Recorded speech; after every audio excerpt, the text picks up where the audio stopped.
In 1978, the Czech dissident Václav Havel, later president, wrote an essay called The Power of the Powerless.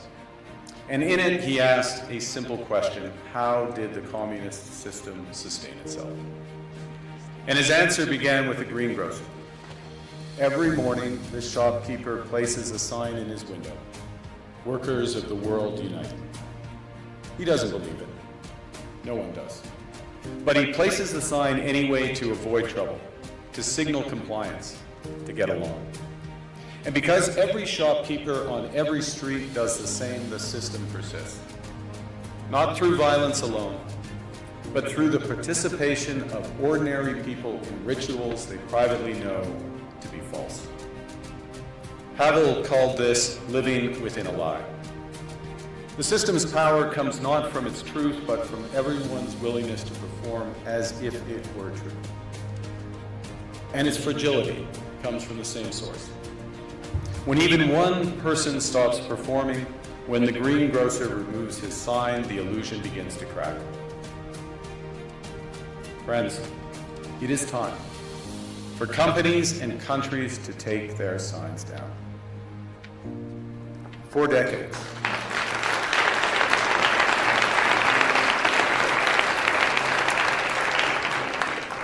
decades, countries like Canada prospered under what we called the rules-based international order. We joined its institutions, we praised its principles, we benefited from its predictability. And because of that, we could pursue values-based foreign policies under its protection. We knew the story of the international rules-based order was partially false, that the strongest would exempt themselves when convenient, that trade rules were enforced asymmetrically. And we knew that international law applied with varying rigor depending on the identity of the accused or the victim. This fiction was useful.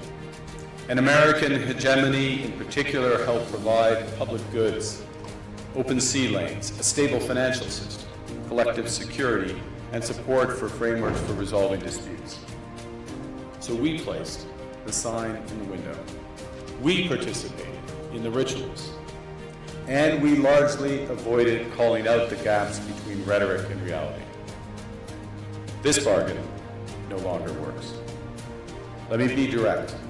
We are in the midst of a rupture, not a transition. Over the past 2 decades, a series of crises in finance, health, energy, and geopolitics have laid bare the risks of extreme global integration. But more recently, great powers have begun using economic integration as weapons. Tariffs as leverage, financial infrastructure as coercion, supply chains as vulnerabilities to be exploited. You cannot live within the lie of mutual benefit through integration when integration becomes the source of your subordination. The multilateral institutions on which the middle powers have relied, the WTO, the UN, the COP, the architecture, the very architecture of collective problem solving are under threat. And as a result, many countries are drawing the same conclusions, that they must develop greater strategic autonomy in energy, food, critical minerals, in finance, and supply chains. And this impulse is understandable. A country that can't feed itself, fuel itself, or defend itself has few options. When the rules no longer protect you, you must protect yourself. But let's be clear-eyed about where this leads. A world of fortresses will be poorer, more fragile, and less sustainable. And there's another truth.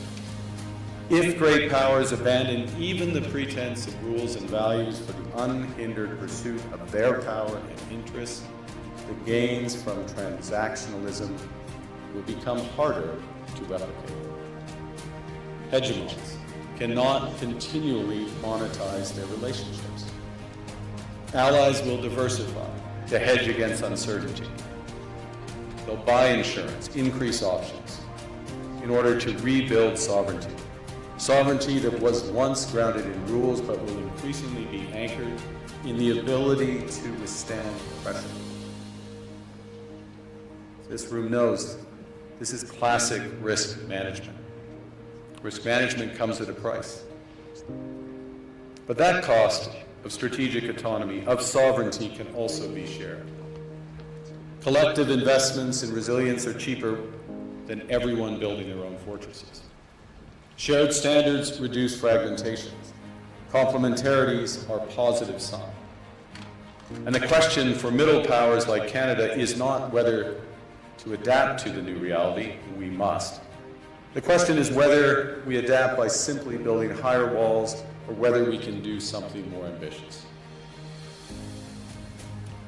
Now, Canada was amongst the first to hear the wake-up call, leading us to fundamentally shift our strategic posture. Canadians know that our old, comfortable assumptions that our geography and alliance memberships automatically conferred prosperity and security, that assumption is no longer valid. And our new approach rests on what Alexander Stubb, the President of Finland, has termed value-based realism. Or to put another way, we aim to be both principled and pragmatic. Principled in our commitment to fundamental values, sovereignty, territorial integrity, the prohibition of the use of force except when consistent with the UN Charter, and respect for human rights. And pragmatic in recognizing that progress is often incremental, that interests diverge, that not every partner will share all of our values. So we're engaging broadly, strategically, with open eyes.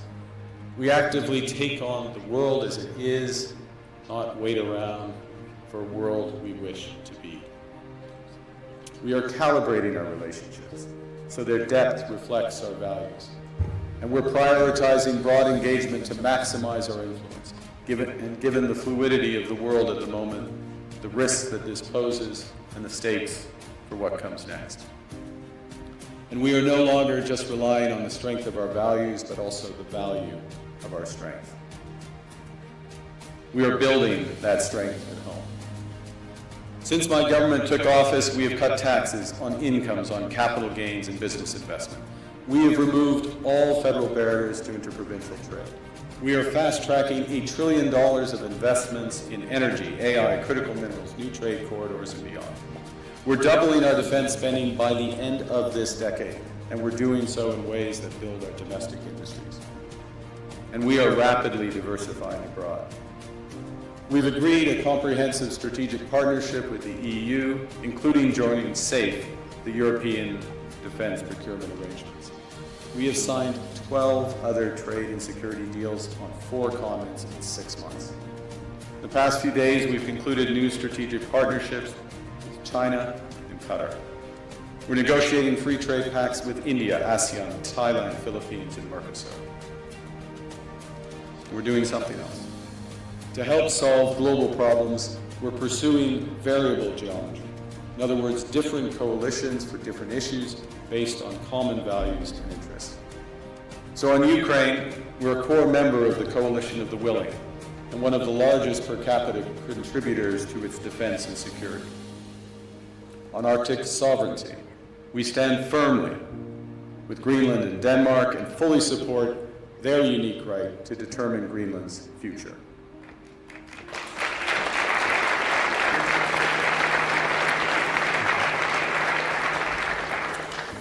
Our commitment to NATO's Article 5 is unwavering. So we're working with our NATO allies, including the Nordic-Baltic Gate, to further secure the alliance's northern and western flanks, including through Canada's unprecedented investments in over-the-horizon radar, in submarines, in aircraft, and boots on the ground. Boots on the ice. Canada strongly opposes tariffs over Greenland and calls for focused talks to achieve our shared objectives of security and prosperity in the Arctic. On plurilateral trade, we're championing efforts to build a bridge between the Trans-Pacific Partnership and the European Union, which would create a new trading bloc of 1.5 billion people. On critical minerals, we're forming buyers' clubs anchored in the G7 so that the world can diversify away from concentrated supply. And on AI, we're cooperating with like-minded democracies to ensure that we won't ultimately be forced to choose between hegemons and hyperscalers. This is not naive multilateralism.